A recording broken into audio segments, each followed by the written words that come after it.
तो हेलो, नमस्कार, आदाब, सत श्री अकाल। कैसे हो भाई? आज की क्लास में अपन क्या करने वाले हैं? अब तक आपको पता है, इससे पहले जो दो क्लास मैंने ली है परसेंटेज की, इससे पहले जो दो क्लास ली है उसमें अपन ने वो सवाल करे हैं जो किसी भी एग्जाम में यानी डी ग्रुप के अंदर और एनटीपीसी में लगभग 90% वैसे सवाल पूछे जाते हैं जो मैं लगभग कहता हूँ आसान टाइप के होते हैं। लेकिन 100 से ज्यादा शिफ्ट मैंने उठा के देखी और उन सभी में जब मैंने देखा तो ये ऐसे सवाल हैं कुछ, ये देखिए, इस टाइप के जो बड़े बड़े सवाल जो अक्सर आप देखते हो बाकी चैनल्स पे, टीचर सब दिन यही कराते रहते हैं आपको डराने के लिए। ऐसे मात्र मुझे 15 से 20 सवाल मिले। ये जो टफ जिसे आप कहते हो सर ऐसे सवाल कैसे होंगे, ये बड़े बड़े जो सवाल आप देख रहे हो स्क्रीन पे, ऐसे मुझे मात्र, ये देखो इस टाइप के कितने मिले, ओनली मुझे 10 से 15 सवाल आया, 15 से 20 सवाल मिले। तो आज की क्लास में चूंकि मैंने कहा था मैं कोई भी टॉपिक शुरू करूंगा तो उसका आसान जितने भी 95% सवाल आते हैं प्लस जो टफ सवाल आते हैं सारे करवाऊंगा। यानी इस चैनल पे सिर्फ हम वही पढ़ रहे हैं जो कि पेपर में आता है, भले ही तो आसान है भले ही तो टफ है। तो टफ देख के डरना नहीं है मेरे प्यारे बच्चे, क्योंकि ऐसे सवाल मैं पहले ही कह चुका हूं एग्जाम में अगर 30 सवाल है तो मुश्किल से एक सवाल ऐसा आता है आउट ऑफ 30। इसलिए आपको बिल्कुल भी नहीं डरना है। मैं क्यों पढ़ा रहा हूं? क्योंकि मेरा ये फर्ज है, मैं हमेशा बच्चों को वो सब कुछ देता हूं जो एग्जाम में पूछता है। समझ रहे हो बात को? तो आज की क्लास का हमारा पहला सवाल है, मैं सीधा सोल्व करना स्टार्ट करूंगा। आप लोग सवाल अच्छे से वीडियो को पॉज करके सवाल को पढ़ो, एक बार ट्राई करो, नहीं होए तो फिर मेरा सॉल्यूशन देखो। और बहुत ज्यादा संभावनाएं हैं कि ये आज वाले सवाल आपसे लगभग नहीं होंगे, तो ज्यादा टाइम वेस्ट ना करो और ज्यादा परेशान होने की भी जरूरत नहीं है। क्योंकि आप खुद देखो ना मेरे भाई, मैं 100 से ज्यादा शिफ्ट मैंने उठाई तो मात्र लगभग 15 से 20 सवाल मिले हैं। अब क्या वैल्यू रह गई? यानी ये हर शिफ्ट में पूछा भी नहीं गया एक सवाल भी, चार चार पांच पांच शिफ्ट में से एक सवाल पूछा गया। हम क्यों कर रहे हैं? क्योंकि हमारा अगर टारगेट है कि हम यार मैथ्स रीजनिंग में पूरे में से पूरे ला सकें या जितना ज्यादा स्कोर हो सके उतना ला सकें। बाकी मैं अगर कोई भी टॉपिक पढ़ाऊंगा तो उसको पूरा खत्म कर दूंगा, मैं गारंटी लेता हूं। जो मैं पढ़ा रहा हूं, जैसे मैंने लगभग 80 के सवाल करवा दिए दो पहले जो लेक्चर लिए, आप चाहे तो परसेंटेज के मेरे लेक्चर 1 और लेक्चर 2 जाके देख सकते हैं। आज मैं 20 के आसपास और करवा दूंगा, टोटल 100 के आसपास हमारे सवाल हो जाएंगे जो कि रिवीजन के लिए बेस्ट है मेरे भाई। देन अपन अगला टॉपिक स्टार्ट कर लेंगे कल से। पहला देखिए सवाल, रामू अपनी सैलरी का 72% सेव करता है। अब ऐसे सवाल जब भी आता है, जैसे कोई भी ये एक आत्मा है, बोल दिया कि ये अपनी सैलरी का मान लो 20% सेव करता है, तो सबसे पहले तो आपके मन में तीन शब्द सीधे सीधे रहने चाहिए। एक तो हो गया, आप कैसे लिखते हो, आप जो मन करे आप हिंदी में लिख दो, चलो ख लिख दो खर्च, बचत को लिख दो ब, और आय को लिख दो आ। लेकिन इससे बेटर क्या है, खर्च को हम एक्सपेंडिचर कहते हैं तो मैं ई लिख देता हूं, बचत को हम सेविंग कहते हैं तो एस लिख देता हूं, आय को मैं इनकम लिख देता हूं आई। तो इस तरह से मैं देखता हूं, तो मान लो वो बोलता है वो 20% खर्च करता है, तो मैं सीधा सीधा लिख दूंगा 20% खर्च। इससे ही मुझे सब कुछ समझ में आ जाता है, इतनी सी लाइन से। क्या कि अगर कोई 20% खर्च करता है इसका मतलब वो 80% बचाता है, और टोटल कितना होता है 80 और 20 100, यानी इन दोनों का जो योग है वो इसके बराबर है। ये सवाल एलिगेशन से भी होते हैं लेकिन मैं एक बेसिक सीधा समझा देता हूं आपको, ताकि आपको उलझना ही नहीं पड़ेगा एलिगेशन में। अगर कोई कहता है कोई आदमी, अगर कोई कहता है कि कोई आदमी 90% खर्च करता है, तो 90 खर्च करता है, तो इतना बोलते ही आप समझ गए कि सर इसका मतलब बचत करता है 10%। बिल्कुल बढ़िया बात है। इसका मतलब उसकी इनकम कितनी है, तो उसकी इनकम हो गई 90 और 10 कितनी हो गई 100। अब आप 90 10 100 ये आपने वैल्यू मानी है, आप इसकी जगह चाहो तो 900 100 और 1000 भी मान दो, या आप चाहो तो एक एक जीरो काट के, अगर जितना कट सके उतना काट दो, 9:1 और बराबर में 10 ये भी मान लो। यानी रेशियो में, अनुपात में मानना है।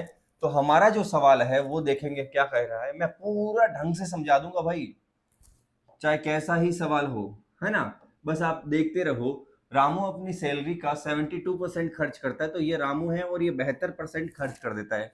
72% इसने सैलरी का खर्च कर दिया। तो यहां से समझ में आया कि बचा कितना 28, और दोनों जुड़कर बराबर में कितना हो गया, दोनों जुड़कर बराबर में कितना हो गया 100। यहां से आप इसको काट लो, काटने का मतलब हो गया कि अगर मैं कहता हूं ये कट गया 4 से 18 बार, ये कट गया 4 से 7 बार, और ये कट गया 4 से 20 बार। आगे ये क्या बोलता है, अगर अगर उसकी सैलरी जो है, आय जो है 12% बढ़ती है, तो अगला स्टेप आपका क्या होगा, जो जिधर बढ़े उसको उधर गुणा कर दो। मतलब अगर प्लस में बढ़े तो प्लस में, माइनस में बढ़े तो माइनस में।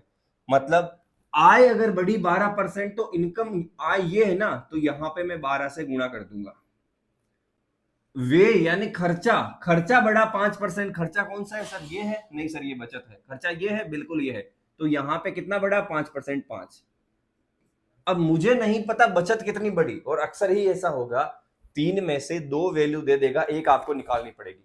क्योंकि इसका गुणा मुझे नहीं पता तो मैं इसको x बोल देता हूं, इन दोनों को जोड़ूंगा तो बराबर में ये आ जाएगा। यानी एक बार फिर से देख लो आप वीडियो को, जो डेटा दे रखा होगा 3 में से वो 2 रख देंगे, तीसरे को x मान लेंगे, और इधर दोनों खर्चा और बचत जुड़ के आय बनती है, तो बीच में प्लस आ गया। अब जोड़ लेंगे, 18 पंजे 90 प्लस 7x बराबर 12 दूनी 240, 7x बराबर, ये कितना था, 18 7 25 था ना, ये 20 नहीं था ना, 18 और 7 कितना था 25, तो 25 इंटू 12 कितना हो गया 300, 300। रिकॉर्डेड का ये लॉस भी होता है कि पता नहीं चलता गलती कहाँ करी, अभी लाइव में तो बच्चे बोल देते। तो 90 उधर घट के कितना हो गया 210। तो यहाँ से x की वैल्यू कितनी आ गई 30, x की वैल्यू कितनी आ गई 30। तो एक चीज तो ये यहाँ पे निकल गई कि सर अगर उसकी आय जो है 12% बढ़ जाए, उसका खर्चा 5% बढ़ जाए, तो ये प्लस में वैल्यू आई है, इसका मतलब उसकी बचत कितनी बढ़ेगी 30%। यहां तक क्लियर हो गया ये सवाल, यहां तक क्लियर हो गया ये सवाल। आपको सीधा ये यही लाइन लिखनी है, जब भी आप एग्जाम में लिखोगे सीधी यही लाइन लिखनी है, सीधी एक ही लाइन लिखनी है, क्योंकि ये तो आपको देखते ही समझ में आ जाएगा, नहीं आए तो लिख के काट लेना, ये लाइन लिखते ही आप यहां से आंसर निकालोगे। अब यहां तक ही जनरली पूछा जाता है। ये टफ सवाल क्यों है आप देखना, इनमें कोई नया कंसेप्ट नहीं पूछा है, ये टफ क्यों है मैं बताता हूं। यहां तक सब में पूछता है, लेकिन इसने आगे एक लाइन और बोल के इसको टफ बना दिया। इसने बोल दिया यदि राम पहले y बचाता है, पहले कितना बचाता है बताओ, पहले कितना बचाता है 28, पहले हमारे इस कैलकुलेशन के हिसाब से कितना बचाता है 28 बचाता है, उसको बोल दिया राम पहले y बचाता है। इसका तो मैं एक ट्रिक बता दूंगा आपको, ट्रिक मतलब कंसेप्ट समझा दूंगा, 28 की जरूरत ही नहीं पड़ेगी। और वृद्धि के बाद x बचाता है, वृद्धि हुई कितने की 30% की। तो एक तरीके से तो बच्चे ये करते हैं कि पहले 28 हो गया, अब 28 का 30% बढ़ गया, 28 का 30% बढ़ के इसमें जोड़ दूंगा, 28 का 30% बढ़ के इसमें जोड़ दूंगा। अब मुझे x और y की वैल्यू मिल गई 30 28, और ये इस तरह से करने की जरूरत नहीं है, ये मैं अच्छे से समझा भी नहीं रहा, क्यों, क्योंकि 28 30 इसकी जरूरत इसलिए नहीं है कि ये सब तो रेशियो है ना। तो मान लो, एक बार के लिए मान लो, यहां पे क्या पूछा है उस पर फोकस करो। अभी मैं ये सब हटा देता हूं। हमें इतना पता है कि जो बचत है ये हमें पता है 18% बढ़ा, ये हमें पता है, सॉरी ये हमें पता है 12% बढ़ा, इनकम खर्चा 5% बढ़ा, और ये अपन ने निकाल लिया 30% बढ़ा। यहां तक क्लियर है।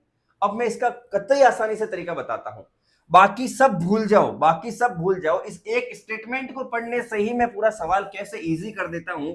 मैं 28 वगैरह यूज ही नहीं करूंगा, इन सब को भूल जाओ। ये कह रहा अगर रामू पहले y बचाता था, मान लो रामू पहले 100 बचाता था, अब उसकी बचत 30% बढ़ गई, तो बचत 30% बढ़ने के बाद अब कितना बचाता है 130। मैं नया रेशियो यूज कर लेता हूं, 1 सेकंड लगेगी इस सवाल को करने में। तो आप कहोगे अगर रामू पहले y बचाता था, तो इसको मैं बोल देता हूं ये हो गया y। अगर रामू वृद्धि के बाद x बचाता है, तो इसे मैं बोल देता हूं x, और इन दोनों की वैल्यू मैं इसमें रख देता हूं। ये क्या है x minus y upon y into 100। तो आप कहोगे सर x है 130 माइनस 100 अपॉन बट्टे में y 100 इंटू 100 से 100 कट गया, यहां बच गया 30 आपका जवाब हो गया। तो इस सवाल में कंसेप्ट तो वो था, इसके बाद सिर्फ ये एक लाइन जोड़ी जहां पे दिमाग की उम्मीद करता है। बात क्लियर हो रही है? मैंने 100 क्यों माना, क्योंकि नया रेशियो मान सकते हैं। बात सिर्फ बचत की कर रहा है यहाँ पे और किसी चीज की नहीं कर रहा, तो सिर्फ बचत की कर रहा है तो मैं सिर्फ बचत को मान सकता हूं। पहली बार ये कंसेप्ट पता चला है, क्योंकि इस तरीके से ये चीजें भाई मैं ही बता रहा हूं, बाकी सब लोग तो अभी 28 को लेके उसी पे चल पड़ेंगे। बाकी यकीन मानो, ये सवाल अच्छे से पढ़ो, लिखो, कंसेप्ट को डेवलप करने की कोशिश करो। थोड़े टफ हैं आज वाले सवाल, थोड़े टफ है। कल आप वापस से देखोगे, प्रॉफिट लॉस की शीट डालूंगा, बिल्कुल आसान रहेगी, बिल्कुल आसान।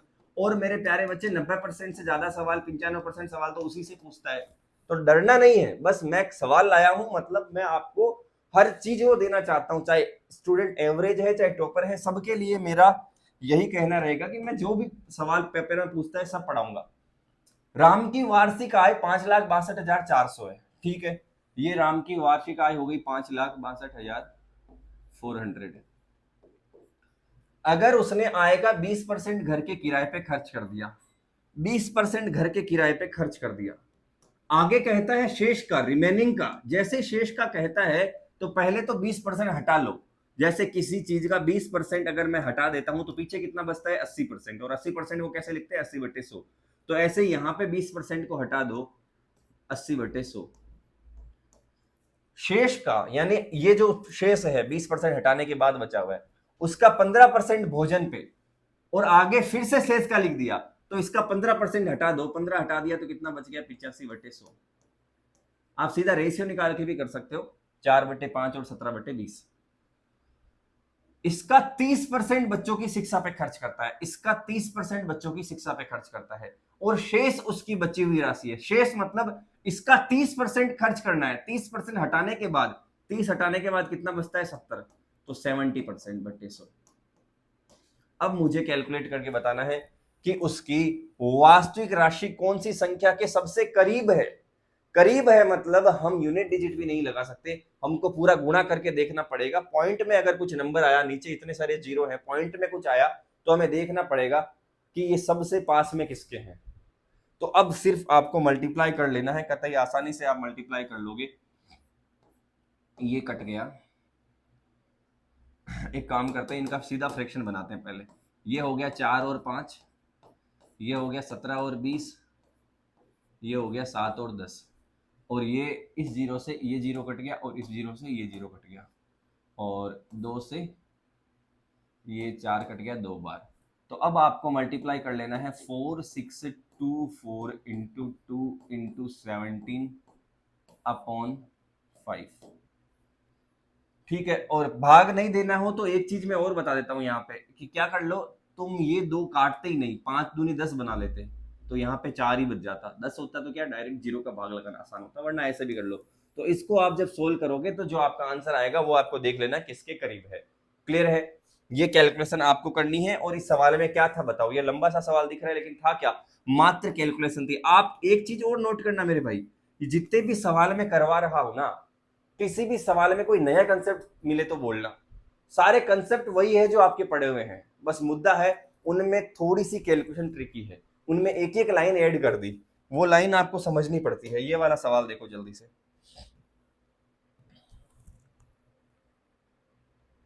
सुजाता ने 276 रुपए में, आप इसको पॉज करके ट्राई करो, नो एप्पल, तो मैं एप्पल को और मैंगो, आम, एप्पल को मैं ए बोल देता हूं, मैंगो को मैं एम बोल देता हूं। तो कहता है नो एप्पल प्लस 8 मैंगो 276 में खरीदा। ये, और मैं मान लेता हूं एक एप्पल की रेट 1 ए है, एक एप्पल को रेट 1 ए है, अगर 2 एप्पल की रेट 2 ए, ऐसे लिख देता हूं मैं। एक एप्पल की रेट 1 ए है, ए, और एक को लिखने की जरूरत नहीं होती। अब अगर एप्पल की, सेब की कीमत 10% कम हो जाती है, 10% कम मतलब अगर एक की कीमत 1 है, एक का 10% कम करना जानते हो क्या तुम? एक का 10% कम करो, मान लो ये 5,000 है, 5,000 का 10% कम करके लिखूंगा तो कितना लिखूंगा? 90%, 90/100। फिर मैं काट दूंगा 0 0 0 0, गुणा कर दूंगा। लेकिन ये 5,000 नहीं है, ये मात्र एक ही है, जब एक ही है तो आप कहोगे सर 0 से 0 कट गया, 9/10। 9/10 मतलब 9 इंटू 1 9, और बट्टे 10 है मतलब 0.9। तो अगर एक का मुझे 10% कम करना है तो याद रखना 0.9। एक का 20% कम 0.8। एक का 25% कम 0.75। इसका मतलब क्या है, सीधा आपको 100 में से घटा देना है, यानी इसको 0.9 को 90 भी समझ सकते हैं ना। तो ये आप में समझ होनी चाहिए, एक का 10% ज्यादा 1.10 कह लो, एक कह लो। एक का 15% ज्यादा 1.15। एक का 17% ज्यादा 1.17। ये आपको समझ में आना चाहिए। इसका ये मतलब बिल्कुल नहीं है कि 2 का 17% ज्यादा 2.17 हो जाएगा। अरे नहीं होगा, 2 का 17% अलग निकलेगा, वो एक का तो सीधा निकल जाता है, वो सिर्फ एक वाले केस में लगेगा, 2 या 3 या 4 में नहीं लगेगा। तो अब कीमत 10% घट गई तो ये जो है ये हो जाएगा, एक है पहले तो, लेकिन अब एक नहीं रह के 0.9 हो गया। पहले एक था, एक तो 9 से गुणा होके 9 ही हो गया। और आम की कीमत वही रहती है, आम की कीमत वही रहती है। तो 5 एप्पल यानी 5 एप्पल और 10 मैंगो, 10 मैंगो की टोटल जो रेट है 210 हो जाती है। मैं ऐसे ऐसे सवाल लेके आया हूं भाई, कोई डर नहीं लगता करवाने में, और बिल्कुल आराम से करवा रहा हूं। ये सवाल पता है कब करना, जब आपने पूरा पेपर कर लिया और 5 से 7 मिनट पड़े हैं, तब आराम से 1 बाय 1 स्टेप जाओ, जैसे मैं जा रहा हूं। मैं कोई नई चीज या ट्रिक नहीं बताऊंगा, क्यों? क्योंकि इतने 17 सवाल में 17 ट्रिक थोड़ी बताऊंगा भाई। इससे क्या होगा, उससे कोई, ना तो इन चीजों की ट्रिक्स ज्यादा होती है, लोग क्या करते हैं 2 स्टेप खा जाते हैं, उसको बोलते हैं लो लो मैंने ट्रिक बता दी। इसको सोल्व कर लो पहले, तो इसको गुणा कर लो तो होगा 9×5 = 45, यानी 4.5 ए प्लस 10 ए बराबर 210। तो एक इक्वेशन तो मेरे पास ये है, एक ये है, इन दोनों को सोल्व करता हूं। सर एक चीज तो मुझे बहुत आसानी से दिख गई, क्या? ये 4.5 का डबल ही तो है 9। 4.5 का डबल ही तो है 9। अरे वाह, 4.5 का डबल ही तो है 9। तो मैं सीधा इसका डबल कर देता हूं, इस इक्वेशन को 2 से गुणा करता हूं, ताकि मेरे लिए काटने में आसान हो जाए। कोई भी समीकरण को दोनों तरफ किसी निश्चित संख्या से गुणा किया जा सकता है। कोई भी इक्वेशन हो उसको दोनों तरफ एक फिक्स नंबर से मल्टीप्लाई किया जा सकता है, हाँ या ना? तो आप कहोगे इसको 2 से गुणा कर देते हैं यार, मजा आ जाएगा। तो ये हो जाएगा 4.5 इंटू 2 9 प्लस 10 दूनी 20 बराबर 210 का डबल 420। एक तो ये हो गई, एक दूसरी ये लिख देता हूं ऊपर वाली। तो ये हो गया 9 प्लस 8 सॉरी ये ए नहीं है, एम है, यहाँ पे भी एम है। 8m बराबर 276। अब सोल्व कर लेना है। अब सर ऊपर वाले में से घटा लो, माइनस माइनस माइनस। तो ये 9 कट गया, 20 में से 8 गया 12m, और ये कट गया 4 4 1 144। यानी m की वैल्यू, यानी एक मैंगो की वैल्यू 12 से 144 कितनी बार? 12 बार। एक मैंगो की वैल्यू कितनी आ गई? 12। अब आप किसी भी इक्वेशन में वैल्यू रखोगे, आपके लिए एप्पल की भी वैल्यू आ जाएगी। यानी अगर मैं यहां 12 रख दूं, यहां 12 रख दूं, तो 12 इंटू 8 कितना हो जाएगा? 96। 96 उधर जाके घट जाएगा। 12 इंटू 8 कितना हो जाएगा? 96। 96 उधर जाके घट जाएगा, तो बच जाएगा 180। यानी यहां पे लिख के बता देता हूं प्यारे बच्चे को, 9a प्लस 12 इंटू 8 बराबर 276। तो 9a बराबर 180, तो a बराबर 20। अब ये सब चीजें टीचर है ना, पूरी कैलकुलेशन सीधा लिख देते हैं, ये काट दिया, ये हो गया, ये a की वैल्यू आ गई 20। अरे इतना फास्ट फास्ट तुम कर रहे हो, बच्चा थोड़ी कर रहा है। बच्चा उल्टा सोच सोच के घबरा जाता है कि यार ये लोग तो इतना तेज तेज कर ले, हमसे नहीं हो रहा। अरे किससे नहीं होता वो? ये 17 सवाल वो 27 40 50 मिनट तक बैठ के पहले सोल्व करते हैं, उसके बाद ये उड़ा लो वो उड़ा लो। ऐसा कुछ नहीं उड़ता कोई भी चीज। मैं मैथ्स देख रहा हूँ ना इतने टाइम से, हमें पता है। ये सिर्फ इन्फ्लुएंस थोड़ी करना है, इंप्रेस थोड़ी करना है तुमको। तो ए की वैल्यू 20 आ गई और एम की वैल्यू 12 आ गई। अब आगे क्या बोला है? 4 एप्पल। तो एक एप्पल की कितनी वैल्यू आई? 20। तो 4 एप्पल की 4 इंटू 20 प्लस 3 आम। एक आम की कितनी वैल्यू आई? 12। 3 की कितनी हो जाएगी? 36। 12 चौके 80 और 12 तीय 20 चौके 80, 12 तीय 36, 116। 116 आपका आंसर आ जाएगा। क्लियर? तो एक बार फिर से देख लो, मैंने स्टेप बाय स्टेप पूरा सोल्व करा है कतई तसल्ली से। ये सवाल तभी हम लास्ट में ट्राई करेंगे 5-7 मिनट में। ऐसे 2 सवाल भी आ गए और हमारे पास टाइम बच गया, तो हम करना सीख जाएंगे, बिल्कुल भी परेशान होने वाली। ये देखो फिर से एक बड़ा सवाल, ये भाई हलवा सवाल है, इससे मैं क्या बोलूं, घटिया सवाल नहीं देखा मैंने, जो इतना कुछ बोल रहा है, बच्चे को डरा रहा है, और मुश्किल से 30 सेकंड का सवाल है ये, मुश्किल से 30 सेकंड का सवाल है।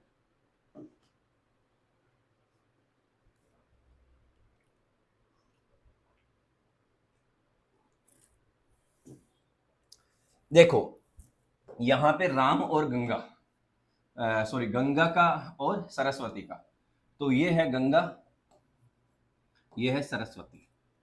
गंगा की जो मंथली सैलरी है वो है 12,000 रुपए, सरस्वती की मंथली जो सैलरी है वो है 10,000 रुपए। ठीक है, यहां तक कोई दिक्कत है? बिल्कुल नहीं है। आगे बोलता है गंगा का 12,000, सरस्वती का 10,000 इस साल, नेक्स्ट ईयर गंगा का जो इनकम है, ये पहले साल है, दूसरे साल गंगा की जो इनकम है वो है 14,400 रुपए, 14,400, और सरस्वती की जो है वो है 12,500। अब ये कहता है अगर पिछले साल के मासिक वेतन की तुलना में इस साल मासिक वेतन में X% की वृद्धि दर्शाई गई है सरस्वती की, यानी सरस्वती की ये जो सैलरी बढ़ी है ना, ये कुछ तो परसेंटेज बढ़ी है, वो परसेंटेज निकाल लो, उसको हम X की वैल्यू मानेंगे, तो परसेंटेज निकाल लो यार, कोई भी निकाल लेगा कि सर 10,000 से 12,500 हो गई, मतलब कितनी बढ़ी? 2500। 2500 किसके ऊपर बढ़ी? 10,000 पे। सर चौथा हिस्सा है 25% इंटू 100, 25%। कितना बढ़ा? 25%। तो एक्स की वैल्यू निकल गई 25%। ये कहां से आया? ये खुद ने बोला है सवाल में कि सरस्वती की जो सैलरी बढ़ती है उसको हम एक्स कहेंगे, वहीं गंगा की जो सैलरी बढ़ती है उसको हम वाई कहेंगे। तो बताओ कितनी बढ़ी? यहां पे बढ़ी सर 2400। किस पर बढ़ी? 12,000 पर। 24 पंजे 120, पांचवा हिस्सा है, मतलब 20%। सीधा कह लो, काट लो, 0 0 0 0 0 0, 12 दूनी 24, 20%।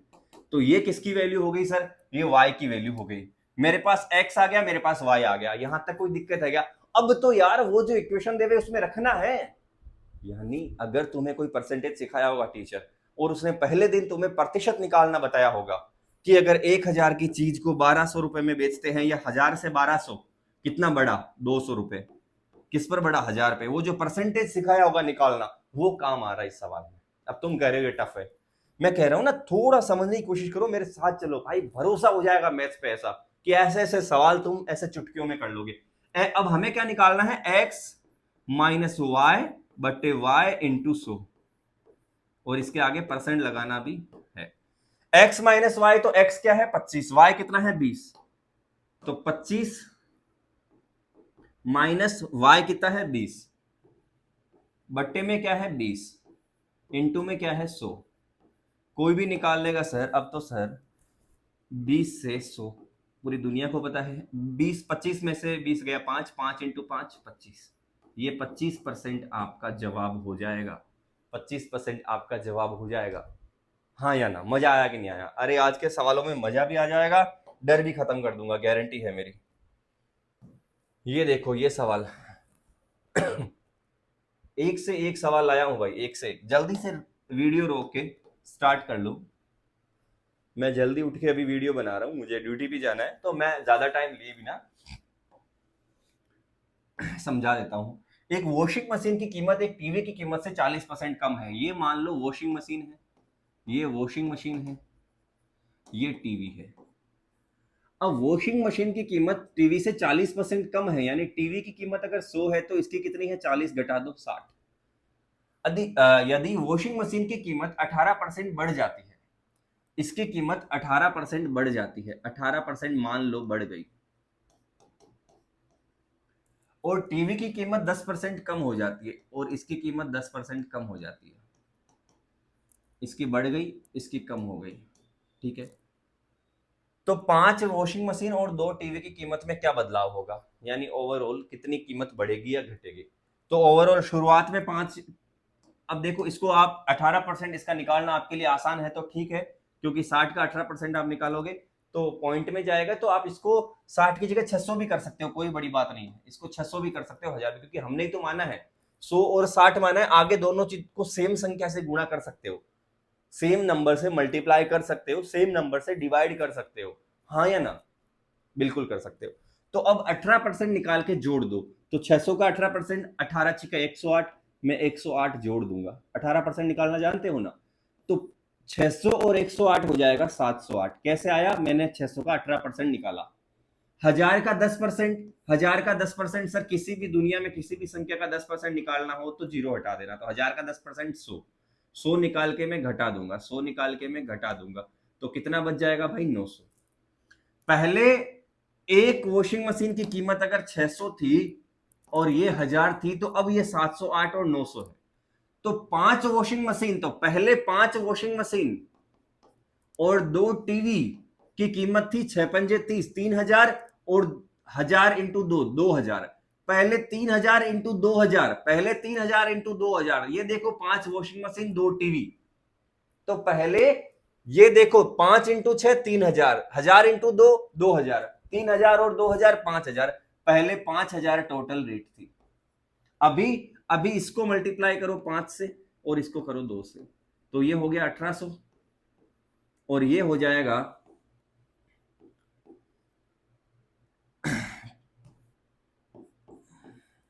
3540।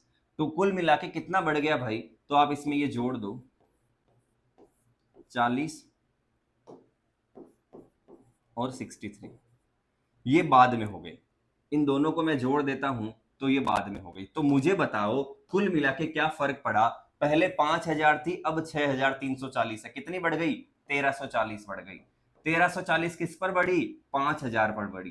किस पर बढ़ी भाई? 5000 पर, इंटू 100। आप एक दो, एक दो, एक से एक, 5 का भाग इसमें लगाओगे,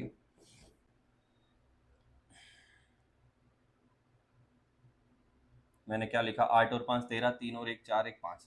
यहाँ पे 5 आएगा, 6 नहीं आएगा। 5300, तो 340 बढ़ेगी। 1340 नहीं, 340 बढ़ेगी। ठीक है, अब आप भाग लगा दो 34 में 5 का, तो आप कहोगे 6.8%। कुल मिलाकर जो इंक्रीमेंट हुआ है बड़ा है, घटा थोड़ी है। तो इंक्रीजेस बाई 6.8% आपका आंसर आ जाएगा। तो ये मात्र कैलकुलेशन है परसेंट निकालने की। आप अच्छे से वीडियो को फिर से देख लो, हर एक चीज स्टेप बाय स्टेप। एक बार में ये सवाल समझ नहीं आएंगे, मैं खुद कह रहा हूं भाई, डरने की बात नहीं है। मैं खुद करवा रहा हूं, इसका मतलब ये समझो, मैं चाहता हूं कि एक बार ऐसे सवाल भी आप देख लो। ये सवाल देखो, मृदुल के प्रतिदिन काम करने के घंटे में 25% की वृद्धि हुई, यानी वो जो काम करता है उसमें 25% की वृद्धि हुई। यह सवाल मैंने पहले ही करवाया हुआ है। 25 की वृद्धि हुई मतलब 25 का मतलब 1/4 होता है। तो 4 से कितना हो गया? 5। या फिर आप परसेंटेज वाले तरीके से भी कर सकते हैं। 4 से कितना हो गया? 5। अब अगर उसकी मजदूरी में 20% की कमी हुई, उसकी मजदूरी में, उसकी वेजेज में 20% की, 20% की कमी हुई, 20% मतलब 1/5, तो कितना हो गया? सॉरी, वृद्धि हुई, ये भी वृद्धि हुई, ये भी वृद्धि हुई। तो 5 से 6, 5 से 1 बढ़ के कितना हो गया? 6। आप सोल्व कर लो। आपको मैंने पहले ही बोला था, इधर वाले सब मल्टीप्लाई होंगे, इधर वाले सब मल्टीप्लाई होंगे, इनका अनुपात निकलेगा। कटे तो काट दो, 5 से 5 कट गया, 2 से 2 बार, 2 से 3 बार। तो ओवरऑल यहाँ 2 आ गया, यहाँ 3 आ गया। कितना बढ़ा? 1 बढ़ा। किस पर बढ़ा? 2 पर बढ़ा, इंटू 100। आप कह दोगे 50%।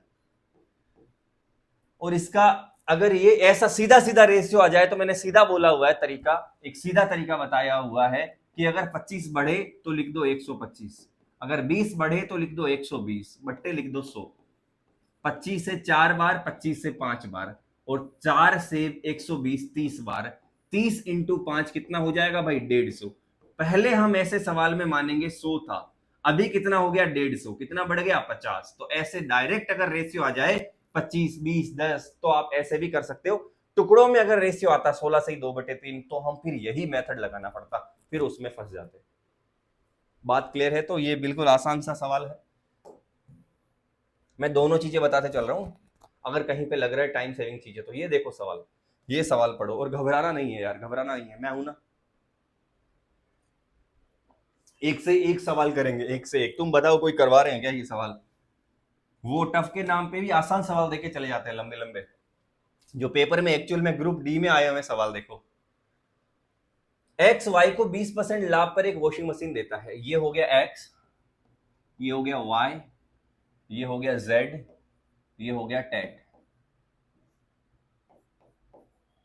ये टेट क्या कर रहा है, कुछ और ही नाम रख देते इसका दोस्तों। इंग्लिश में भी यही लिखा क्या, जेड सेल्स टू टी। अच्छा टी एट है ये, टी एट, एट है ये, टी है ये। टी को 30% पे बेचता है। तो देखो एक्स वाई को 20% लाभ पे बेचता है। एक्स वाई को, यानी एक्स अगर 100 में बेचता है तो वाई को, एक्स 100 में खरीद के वाई को 20% लाभ पे 120 पे बेचता है। आप चाहो तो इनके सीधे अनुपात भी निकाल सकते हो इस तरीके से कि इसको हमने कह दिया 5 और इसको कह दिया 6।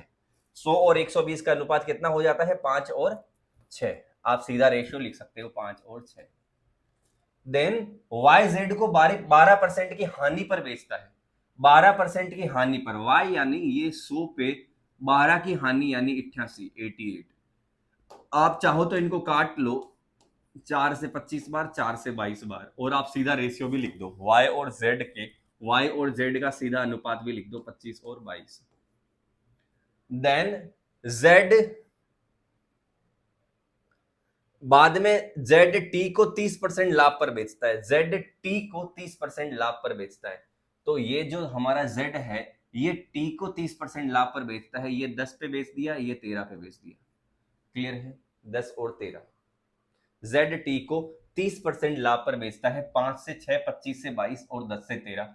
अब हमें बताना है जेड एक्स से 87.6 अधिक लाभ कमाता है। लाभ है ये, ना कि ये वैल्यू है। ये थोड़ा सा ट्रिकी सवाल है। इस सवाल को मैं कहूंगा कि वाकई में टफ है। मैं ये नहीं कहूंगा ये इंपॉर्टेंट है। तुमको मैं रोज कहता हूं टफ और इंपॉर्टेंट में फर्क है मेरे भाई, ठीक है। पहले तो हम इनको, इन चारों के अनुपात निकालने हैं। चारों के एक साथ अनुपात निकालने के लिए तरीका मैंने पहले ही बताया। यहां खाली जगह सारी 6 से भर जाएगी, इधर की खाली जगह सारी 22 से भर जाएगी, यानी पास वाले से भर जाएगी। इधर खाली जगह, जिसके पास खाली जगह है वो भर लेगा 25। कंफ्यूज होना ही नहीं है। इसके पास खाली जगह है 10, पूरी ये अकेला भर देगा। और इन सब को आप सोल्व कर लो। कोई चीज कटे ना, कटे का मतलब है वो सब में होनी चाहिए, सब में होनी चाहिए। कटे तो काट दो। तो आप कहोगे सर, आप कहोगे कि सर ये मैं काट देता हूं 2 से 5 बार, 2 से 5 बार, और या 2 से 3 काट लेते हैं। सारे ये एक साथ हैं, इनमें से किसी को भी काटो, इनमें से किसी को भी काटो, इनमें से किसी को भी काटो, या ये सब एक साथ है। इसको 2 से 3 बार और ये 2 से 3 बार। तो आप इनका गुणा इधर लिख दो, सबको मल्टीप्लाई कर करके लिख दो। तो ये हो जाएगा 13 39 दूनी 78, 8 7 5 7 858। ये हो गया 22 3 66। ये हो गया 25 3 50 75। ये हो गया 25 इंटू 25 625। ये मेरे पास क्या हो गया, चारों का रेशियो आ गया, चारों का। अब मुझे कुछ भी बोले मैं कर सकता हूं सवाल को सोल्व। अब देखो ये कहता है z को जो लाभ हुआ ना वो x के लाभ से ज्यादा है इतना। तो पहले तो बताओ x को कितना लाभ हुआ, इस रेशियो में x को कितना हुआ। x 625 की चीज 750 में बेच रहा है, यानी इनको घटाओगे तो x का जो प्रॉफिट है पूरा पूरा 125 का है। z का कितना प्रॉफिट है, z 660 की चीज 898 में बेच रहा है, यानी 60 से 60, ये 198 का प्रॉफिट होता है। इसको आप इसमें से इसको घटा लो तो 198 का प्रॉफिट। अब जो z का प्रॉफिट है वो x के प्रॉफिट से इतना ज्यादा है। z का प्रॉफिट, z का प्रॉफिट x के प्रॉफिट से, x के प्रॉफिट से इतना ज्यादा है, 87.6 ज्यादा है। यानी इसको घटा के लिख दो, कितना आ गया भाई 198। तो 8 में से 5 गया 3, 19 में से 12 गया 7। तो यहां से अब मुझे पूछा क्या है, तो मुझे बताओ y ने वॉशिंग मशीन कितने में खरीदी। y ने वॉशिंग मशीन खरीदी, हमारे लिए वैल्यू 750 है। तो 73 की वैल्यू 87.6 हो गई। तो 1 की वैल्यू हो जाएगी 87.6 अपॉन 73 इंटू 750। आप इसे सोल्व कर लो, आपका आंसर आ जाएगा। जल्दी से सोल्व करो मेरे भाई।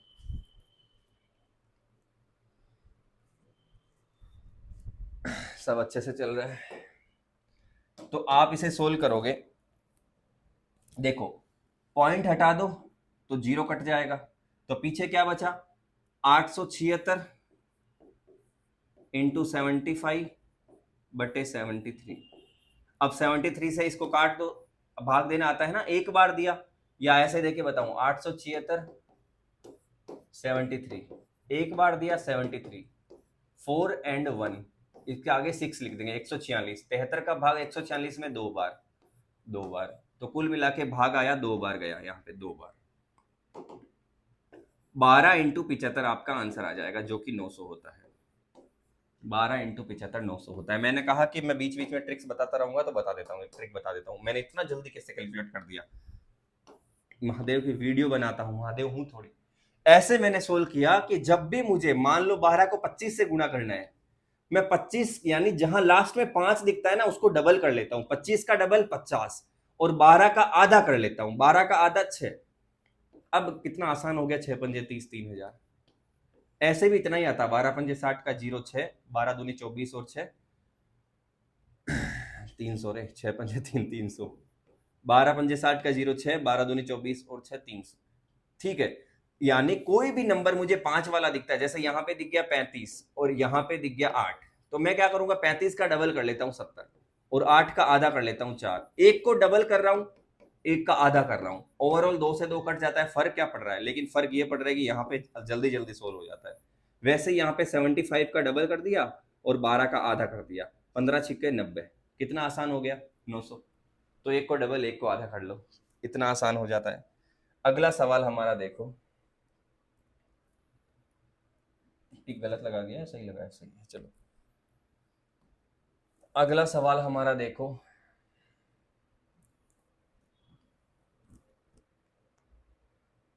एक लॉयंस क्लब में 70% सदस्य युवा है, यहां पे मैं लिख देता हूं युवा, यंगस्टर, यहां पे मैं लिख देता हूं जो ओल्ड एज वाले हैं, ओल्ड एज। युवा जो है, यंगस्टर जो है 70% है, तो ये कितने हो गए, 30%। इन्होंने दो ही कैटेगरी में डिवाइड किया है। ओल्ड एज वालों की एवरेज एज 40 साल है, इनकी एवरेज एज 40 साल है, और युवाओं की एवरेज एज 20 साल है, इनकी एवरेज एज 20 साल है। तो बताओ सभी की एवरेज एज, तो इसमें कोई दिक्कत नहीं है। अभी मैंने थोड़ी देर पहला सवाल करवाया, वैसे भी कर सकते हो, या फिर एलिगेशन से भी कर सकते हो, पहला सवाल करवाया वैसे भी कर सकते हो। तो इसमें इन दोनों को चाहे तो 70-30 रखो। अब 70-30 तो हमने ही माना है ना, 70% 30%, आप चाहो तो इसको काट भी सकते हो। काटने का मतलब 0 और 0 कट जाता है, तो क्या हो गया अनुपात, 7:3। आप रेशियो में भी कन्वर्ट कर सकते हो, कोई फर्क नहीं पड़ता। ये युवा और ओल्ड एज जो है 70-30 कहो 7-3 कहो, अनुपात वही रखना है। तो अब बताओ, ये वाले लोग जिनकी एवरेज एज 20 साल है, टोटल कितना हो गया, 7 इंटू 20 140। ये वाले लोग जिनकी एवरेज एज 40 है, टोटल कितना हो गया, 40 इंटू 3 120, 140 120, बट्टे में टोटल लिख दो एवरेज निकालने के लिए। तो टोटल ये कितने लोग हैं, 7, ये कितने हैं, 3, 7 और 3 10, तो आप कहोगे 260 बट्टे 10, 26 आपका जवाब आ गया। आप 70 और 30 से करते तो भी कोई नहीं, एक एक जीरो एक्स्ट्रा आता, और यहां पर भी फिर 70 और 30 100 आता, वो जीरो सब जगह से कट जाता, यहाँ पे भी वो जीरो एक्स्ट्रा आता, तो जीरो से जीरो कट जाता, तो कोई वो बड़ी बात नहीं है, आप ऐसा डायरेक्ट भी कर सकते हो। ठीक है, ये थोड़ा सा ट्रिकी और आसान सा सवाल है। ये वाला सवाल देखो यार, है क्या ये, तुम एक चीज तो नोट करो, तुम्हें लोग सारे यही सवाल करवाते हैं। मैं ये कहता हूं ना हमेशा कि टफ आते हैं, लेकिन पूरे पेपर में 5-7 शिफ्ट में मिला के एक सवाल टफ आता है, लेकिन ये सवाल है सारे के सारे ग्रुप डी के, सारे के सारे सवाल है ग्रुप डी के। अब तुम कहोगे सर ग्रुप डी में भी ऐसे ऐसे पूछते हैं, अरे पेपर बनाने वाली संस्था तो टीसीएस है। अभी टीसीएस क्या करती है, उसके पास क्वेश्चंस का बल्क में भंडार होता है बहुत सारा, तो वो कुछ कुछ क्वेश्चंस डाल देती है, एक दो क्वेश्चन डालने से क्या फर्क पड़ जाएगा। वो तुम्हारा टेस्ट ही तो कर रहे हैं कि यार ये बंदा थोड़ा सा कोई बड़ा सवाल देते ही घबरा तो ना जाए, छोड़ के आगे बढ़ जाओ, उसमें क्या है, लास्ट में देखेंगे टाइम होगा तो। और हर शिफ्ट में ऐसे आते भी नहीं है। दो संख्याओं का योग 205 है, अगर इनमें से एक संख्या में 5% की कमी कर दी जाए, दूसरे में 10% की वृद्धि कर दी जाए, तो दोनों संख्याएं बराबर हो जाती है। तो आरंभिक संख्याओं में से छोटी संख्या कौन सी है, तो देखो दो संख्याएं मान लो a और b है, उनका जो a और b बोलता हूं तो मैं एक a और एक b बोलता हूं, मतलब एक वो गुणा हो जाता है, कभी भी ऐसे लिखते हैं ना, इसका यही मतलब होता है। वरना 2a 3b बोलते हैं तो 2 3 लिख देते हैं, लेकिन एक को लिखने की जरूरत नहीं होती। ये मैं क्यों बता रहा हूं वो भी बताऊंगा। तो इसका सम 205 है। अगर इनमें से एक संख्या में 5% की कमी कर दी, तो मैंने कहा था एक में 5% की कमी करेंगे, एक में 5% जोड़ेंगे तो क्या हो जाएगा 1.05, एक में 10% जोड़ेंगे तो क्या हो जाएगा 1.10, और 10 में जीरो लिखने की जरूरत नहीं है। एक में 17% जोड़ेंगे तो 1.17। ऐसे ही एक में से 20 घटाएंगे तो 0.8, एक में से 5 घटाएंगे तो तुम सीधा 100 में से घटाओ, 100 में से घटाओ 95, और 2 छोड़ के 0 पॉइंट लगा दो। तो इसमें इसमें 5 घटा दिया तो 0.95, और दूसरी संख्या में 10% बढ़ा दिया, दूसरी संख्या में 10% बढ़ा दिया 1.1 बी, तो दोनों संख्या बराबर हो जाती है। या तो तुम ऐसे कर लो, या दोनों संख्याओं को पहले 100 मानोगे, 100 मानोगे तो तुम्हें पॉइंट नहीं लगाना पड़ेगा, तुम्हें पॉइंट नहीं लगाना पड़ेगा। एक ही बात है, 100 मानोगे तो लास्ट में 100 से गुणा करना पड़ेगा। तो एक ही बात है, आप आसानी से लिख लो। मैं जो तरीका बता रहा हूं, a प्लस बी बराबर 205। अब 5% घटा मतलब 0.95 ए, 10% बढ़ा मतलब 1.10, 10 में जीरो लगाने की कोई जरूरत नहीं है, दोनों बराबर है। तो अब आप सोल्व कर लो। आप सोल्व करोगे तो पॉइंट के बाद दो संख्या है, एक तो पॉइंट हट गया और एक जीरो लग गया। ये हो गया 95 ए बराबर 110 बी। और मैंने पहले ही बता दिया है, अगर लिखा है 2a 3b बराबर है, तो a और b का जो अनुपात आएगा वो इनको उल्टा कर दो, 3 और 2, तो इनको उल्टा कर दो 110, और ये 95 इधर चला जाएगा, ये a की वैल्यू आ जाएगी, ये b की वैल्यू आ जाएगी। ये जस्ट एक रेशियो है, मैं चाहूं तो इसको काट सकता हूं 22 और 17 में, लेकिन मैं यहां से एक चीज नोट करता हूं, मैं यहां इस रेशियो का यूज करके और इस वैल्यू का यूज करके इन दोनों की वैल्यू निकाल सकता हूं, आराम से निकाल सकता हूं। बट इस सवाल में तो डायरेक्ट दे दिया, इन दोनों का योग देखो, इन दोनों का योग कितना है 205 ही है, मतलब सीधी सीधी ये वैल्यू आपकी आंसर आ जाएगी। तो आपको बोला कौन क्या है, छोटी संख्या बताओ, छोटी संख्या से 95 हो गई, क्योंकि इन दोनों का योग डायरेक्ट 205 है, नहीं होता तो मैं अनुपात का प्रयोग करता। बात क्लियर है। ये प्रैक्टिस सेशंस उन लोगों के लिए नहीं है जिन्होंने अभी अभी पढ़ाई स्टार्ट करी है और वो चाहते हैं कि मेरे से ही परसेंटेज पढ़े, तो उनको ये चीजें नहीं समझ आनी। ये सिर्फ उनके लिए है जिन्होंने परसेंटेज ठीक ठाक पढ़ा हुआ है। अब उनको अच्छा खासा रिवीजन चाहिए, बेस्ट सवालों का रिवीजन चाहिए।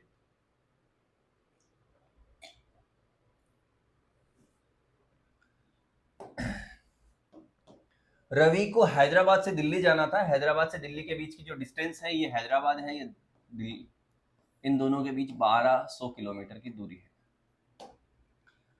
रवि क्या करता है, 25% पैदल चल लेता है, 25% पैदल चल लेता है, 30% बस से चल लेता है, 30% बस से चल लेता है, 15% ट्रेन से चल लेता है, 15% ट्रेन से चल लेता है।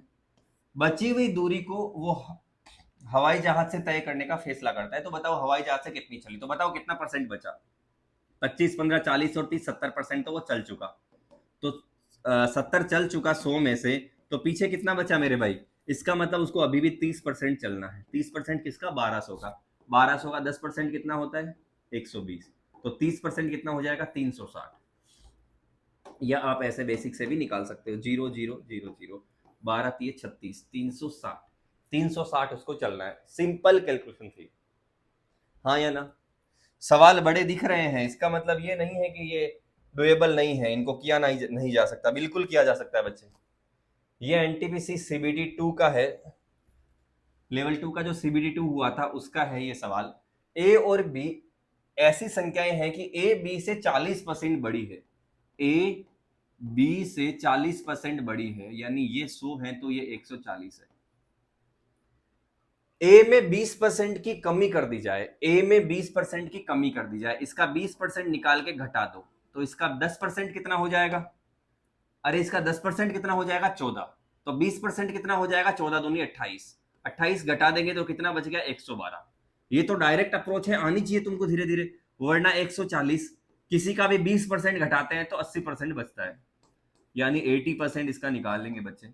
14 इंटू 8 112, 20% घटाने पे 112। यहां तक क्लियर है। देन आगे बोलता है कि बी में 38% की वृद्धि की जाए, इसमें 38% की, तो 100 में तो जितना परसेंट बढ़ाओगे उतना ही बढ़ता है। 38% की वृद्धि, तो ये 138 हो गया। ठीक है, तो ए और बी के कुल मान में कितना चेंज आया? कुल मान में मतलब बताओ, पहले टोटल कितना था? पहले टोटल कितना था? 140 और 100, पहले कितना था? 240। अभी टोटल कितना हो गया? अभी टोटल कितना हो गया? 38 एंड 12 50 एंड 100 250। बताओ चेंजेस कितना आया? 240 से 250 कितना बढ़ा? 10 बढ़ा। किस पर बढ़ा? किस पर बढ़ा? किस पर बढ़ा? पहले वाले पे बढ़ा सर, 240 पर। इंटू इंटू 100 इक्वल में, तो आप कहोगे 0 से 0, 24 का भाग दिया, 24 चौके 96, यानी 4 बार, 4 पॉइंट समथिंग, ये रहा 4 सही, 1/6, 24 चौके 96, पीछे बच गया 4, 4/24, इसको कट करोगे 1/6, तो 4 1/6 आपका जवाब आ गया। क्लियर है बात? तो किया जा सकता है। अरे हाँ या ना बताओ, किया जा सकता है कि नहीं किया जा सकता? और ठीक ठाक लगे अगर सेशन तो शेयर कर दिया करो, लाइक कर दिया करो, ताकि मुझे भी अच्छा लगेगा, है ना भाई? अच्छा यूं लगेगा कि ज्यादातर लोगों को, ज्यादा लोगों तक अपनी बात पहुंचा पाऊंगा, कि ऐसी चीजें आती है, उलझना नहीं है किसी के भी चक्कर में।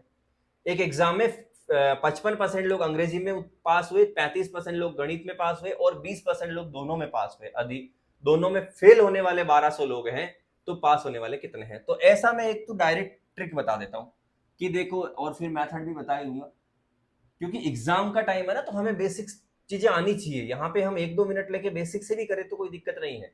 ये इंग्लिश हो गई, ये मैथ्स हो गई।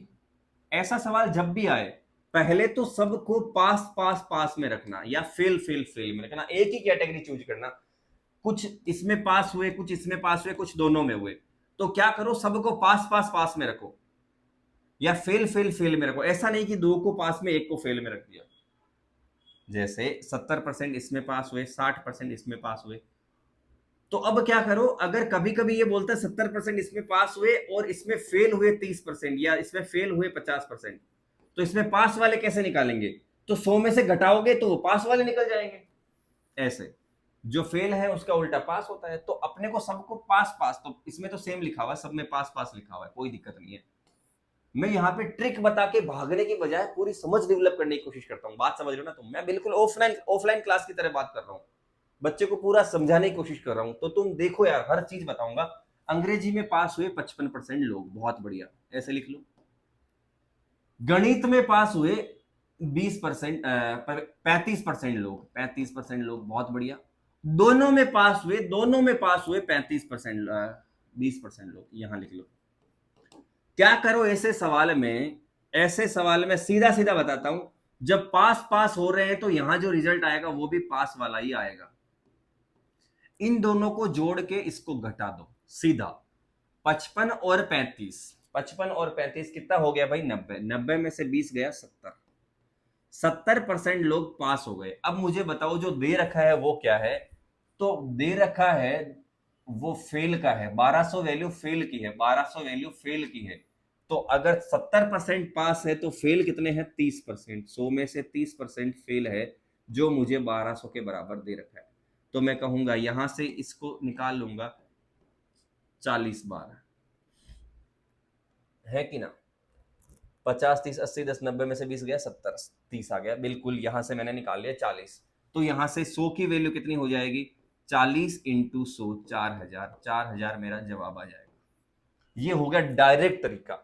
हाँ, अगर इसको आपको वेन डायग्राम से समझना है तो ऐसे समझो, ऐसे समझो कि ये है इंग्लिश, ये है मैथ्स, ये है बोथ। तो आप मुझे इतना सा बताओ कि इंग्लिश में कितने लोग हैं? 55। मैथ्स में कितने हैं? मैथ्स में है सर 35। बोथ में कितने हैं? 20। तो पहले तो मैं बोथ वाले 20 लिख देता हूं। तो जो 55 है उनमें 20 तो शामिल है, 55 जब पास हुए, लेकिन दोनों में जो 20 हुए, तो ये 20 इसमें भी है, ये 20 इसमें भी है, तो 55 में से 20 घटाओ। अगर मुझे ये वाला एरिया चाहिए तो 55 में से 20 घटाओ, तो सर आ गया 35। अगर मुझे ये वाला एरिया चाहिए, ओनली ये बीच वाला नहीं, तो 35 में से 20 घटाओ तो आ गया 15। तो अब मेरा टोटल क्या आ गया? टोटल देखो, ये व्हाइट वाला एरिया आ गया 15, बीच में है 20 और ये वाला आ गया 35। तो आप कहोगे 35 और 15 50 और 20 70, टोटल 70 आ गया। ये वेन डायग्राम से आ गया जो मैंने 1 सेकंड में बता दिया। दोनों को जोड़ के इसको घटा दो 70, पास। तो फेल कितने हो गए? तो फेल वाली संख्या आ गई, फेल वाली संख्या आ गई इसमें 100 से घटा दो 70 को, फेल आ गया 30। फिर आगे आपको फेल की संख्या दे रखी है 1200, तो आप आगे सोल्व कर सकते हैं। आपका 4000 आंसर हो गया। यहां तक बात क्लियर है कि नहीं है? ठीक है, यहां तक चीजें क्लियर है। अगला सवाल आप देखिए। ओहो भाई, क्या बड़ा सवाल है, क्या बड़ा सवाल है, क्या बवाल सवाल है। इतना टाइम हो गया। ये मैं आखिरी सवाल करवाऊंगा। 3-4 सवाल जो बचे हैं वो आपको कर लेने हैं। ये बहुत ही भयानक सवाल मुझे नजर आ रहा है, CBT 1 का सवाल है। टाइम हो गया है मुझे जाने का। एक एग्जाम में 41% छात्र इकोनॉमिक्स में, 35% छात्र भूगोल में, 39% हिस्ट्री में, 5% दोनों में, 14% इकोनॉमिक्स। ठीक है, इसका वेन डायग्राम हमें बनाना होगा। इसका वेन डायग्राम हमें बनाना होगा। इसका वेन डायग्राम ऐसे बना लेते हैं। देखो, इसको मैं लिख देता हूं, अर्थशास्त्र को मैं लिख देता हूं इकोनॉमिक्स। देन हमारे पास है हिस्ट्री, देन हमारे पास है जियोग्राफी। तो सबसे पहले बोलता है 40% स्टूडेंट इकोनॉमिक्स में पास हुए, यानी 41 इकोनॉमिक्स में पास हुए। फिर बोलता है 35% छात्र फेल हुए, सॉरी पास नहीं फेल हुए, 35% छात्र ज्योग्राफी में, तो ज्योग्राफी में 35% छात्र। देन बोलता है 39% छात्र हिस्ट्री में, यानी ये पूरा सर्कल 39 का है, ये पूरा सर्कल 35 का है, ये पूरा सर्कल 41 का है। ठीक है, बात यहां तक। देन 5% छात्र दोनों में, तो ये दोनों वाला जो एरिया है, ये दोनों का एरिया है तीनों में, तीनों वाला जो एरिया है वो 5 है। अब 14% छात्र ऐसे हैं जो इकोनॉमिक्स में और ज्योग्राफी में, इकोनॉमिक्स और ज्योग्राफी, इकोनॉमिक्स और ज्योग्राफी कहां कहां मिलती है सर? इकोनॉमिक्स और ज्योग्राफी यहां यहां मिलती है।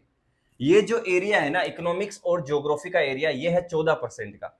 इसमें से 5 तो मैंने यहां लिख दिया, तो 14 में से 5 गया, 14 में से 5 तो यहां लिख दिया, तो पीछे कितना बच गया? ये वाला जो एरिया है इतना सा, इसमें कितना बच गया? 9। ठीक है, इसके आगे देखो, इसके आगे देखो बच्चे, इसके आगे देखो 21% छात्र ज्योग्राफी और हिस्ट्री, ज्योग्राफी और हिस्ट्री। ये जो पूरा है वो बोल रहा है 21, ये पूरा कितना बोल रहा है? 21। 21 में से 5 तो ये आ गया, तो ये कितना बच गया भाई? 16। 21 में से ज्योग्राफी और हिस्ट्री में 21% हुए, यानी 21 में से 5 तो ये आ गया, तो पीछे कितना बच गया? 16। और 18% छात्र हिस्ट्री और इकोनॉमिक्स में, ये है हमारी हिस्ट्री, ये है इकोनॉमिक्स। इसमें है, इसमें है, इसमें है 18%, इसमें है 18। 18 में से 5 तो ये आ गया, तो पीछे कितना बचा? 13। अब आपको बोला है तो बताओ केवल अर्थशास्त्र में होने वाले कितने हैं? केवल अर्थशास्त्र में, केवल अर्थशास्त्र, केवल इकोनॉमिक्स, केवल इकोनॉमिक्स मतलब ये वाला एरिया जिसमें ये कॉमन एरिया नहीं आएगा। तो टोटल 41 है, इसमें से 13, 5 और 9 ये घटा दूंगा, 13 और 5 18 और 9 27। 41 में से जब 27 घटाऊंगा तो पीछे कितना बचेगा भाई? 14 आपका आंसर हो जाएगा। बात क्लियर है? इतनी सी बात क्लियर है? तो ये आज के कुछ बेहतरीन सवाल थे। 1-2 सवाल तो मुझे और करवाने थे, लेकिन यार टाइम कम है, ये सवाल मुझे पक्का करवाना था। या तो मैं यार शॉर्ट्स में डाल देता हूँ, एक काम करो 4 सवाल तुम ही ट्राई करो, 17 सवाल है ना, ये बहुत जबरदस्त सवाल है, मेरे को 100% करवाऊंगा मैं। आज 1-2 दिन में शॉर्ट्स में करवा के डाल दूंगा। अभी मेरा टाइम हो गया जाने का, तो जैसे तैसे मैनेज करने की कोशिश कर रहा हूँ आप लोगों के लिए। आप ये 4 सवाल खुद से ट्राई करो, होए तो बढ़िया है, नहीं होए तो कोई बात नहीं, मैं हूं ना, मैं शॉर्ट्स में 4 शॉर्ट्स डाल दूंगा इनके, है ना। अच्छे से तैयारी करो भाई, इन सवालों से डरना नहीं है। ये सवाल सिर्फ इसलिए करवाए हैं क्योंकि मैं वो बंदा हूं जो एग्जाम में पूछी जाने वाली हर चीज करवाता हूं। टफ हो तो भी मुझे कोई वो नहीं है कि यार टफ चीज आ गई है, बच्चों को कैसे करवाएंगे, कैसे एक्सप्लेन करेंगे। इजी है तो भी मैं करवाता हूं। मैं फिर कहता हूं 95% चीजें इजी रहेगी। आज वाली क्लास का रोल एग्जाम में उतना ज्यादा नहीं रहेगा, चीजों को समझने के लिए रहता है। हम इस लेवल की चीज समझ लेते हैं ना, ये समझने की कोशिश करते हैं ना, तो इजी वाली हमारे लिए हलवा हो जाती है। तो आज का सेशन समझने के लिए, हमारी अंडरस्टैंडिंग, हमारी समझ डेवलप करने के लिए बेहतरीन रहा है। लेकिन हमें ये नहीं सोचना है कि ऐसे सवाल हम कैसे करेंगे। ऐसे सवाल 5-7 शिफ्ट में मिला के एक सवाल आया है, इसलिए डरेंगे नहीं, समझ लेकिन यहां से हमारी बहुत ज्यादा बढ़ जाएगी। इसके अलावा अगर आपको ये पीडीएफ वगैरह चाहिए तो मैं इस टेलीग्राम ग्रुप पे डाल दूंगा और यहां से आप ज्वाइन कर सकते हैं। और डी ग्रुप की जो स्ट्रेटेजी की अगर आपको बात करनी है तो मेरे भाई डी ग्रुप की स्ट्रेटेजी का जो मैंने वीडियो, एक कंप्लीट वीडियो डाल रखा है, वो किधर गया, चलो अभी नहीं खुल रहा है, देख लीजिए। लगभग 2 लाख लोग देख चुके हैं उस डी ग्रुप के स्ट्रेटेजी का वीडियो, और आप भी जल्दी से जाके स्ट्रेटेजी वीडियो देख लो। उसके अंदर मैंने हर चीज डिटेल से बताई है, डी ग्रुप और एनटीपीसी दोनों के लिए स्ट्रेटेजी वीडियो डाल दिया है। चलो अच्छे से तैयारी करो, ऑल द बेस्ट, हमेशा की तरह खुश रहो, खूबसूरत रहो, भोलेनाथ आपकी रक्षा करेंगे। बाय बाय, टेक केयर, जय हिंद।